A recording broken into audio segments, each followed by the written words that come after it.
అంబానీ కొడుకు పెళ్లి వేడుకలో బాలీవుడ్, టాలీవుడ్, కోలీవుడ్ తారలందరూ ఒక వెలుగు వెలిగేస్తూ ఉండగా ఆ చుట్టుపక్కల దరిదాపులో కూడా అక్కడనే కుటుంబం హాజరు అవ్వలేదు. అంత క్రేజ్ని దక్కించుకుని టాలీవుడ్లోని ఒక సూపర్ హీరోయిన్గా ఎదిగిన సమంతకి కూడా కాస్తన ఆహ్వానం అందలేదు. పెళ్లికి పిలుపుకి ఇవ్వకుండా సమంతకి అక్కినేని కుటుంబానికి ఘోరంగా అంబానీ కుటుంబం అవమానించింది అనుకుంటే టాలీవుడ్ ముద్దుగుమ్మల్ని మనం ఎంతో ఆదరిస్తూ ఉంటామో బాలీవుడ్ వాళ్ళు అంతే అవమానిస్తూ వచ్చేసారు మన తెలుగు యాక్టర్స్ని. పెళ్లి వేడుకలో అంబానీ కుటుంబం సభ్యులే కాదు, బాలీవుడ్ ముద్దుగుమ్మలు సైతం కోట్లు విలువ చేసే వజ్రాలు, బంగారపు నగలతో ఆకట్టుకోవడమే కాదు, బట్టలు కూడా వాటితోనే తయారీ చేయించుకుని వేసుకొని అయితే కళ్ళు చెదిరేలా అందంతో కనిపించేశారు. ఇటువంటి పెళ్లికి తెలుగు యాక్టర్స్ని గొప్ప విషయం కాదు, అంతే గొప్పగా మర్యాదలు జరుపుతూనే గొప్ప విషయం అంటూ టాలీవుడ్లో గుసగుసలాడుకుంటున్నారు.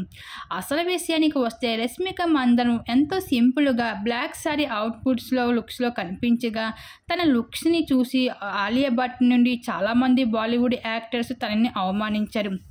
ఆఖరికి మీడియా వాళ్ళు చేసిన మర్యాద సైతం అంబానీ కుటుంబ సభ్యులు చేయకపోవడం, రణబీర్ కపూర్తో యానిమల్ మూవీలో నటించినందుకు ఆలియా భట్ కాస్తైనా పలకరించకుండా తన కట్టుబొట్టుపై వెక్కిరి నవ్వుతూ ఉండడం అన్నది ఆశ్చర్యాన్ని కలిగించేసింది. ఆఖరికి రామ్ చరణ్ భార్య ఉపాసనపై కూడా ట్రోలింగ్ జరుపుతూ వచ్చేశారు. ప్రస్తుతం టాలీవుడ్, బాలీవుడ్ ఫ్యాన్స్ మధ్యనే అయితే ఆగ్రహం అయితే వ్యక్తపరుచుకుంటూ వస్తున్నారు.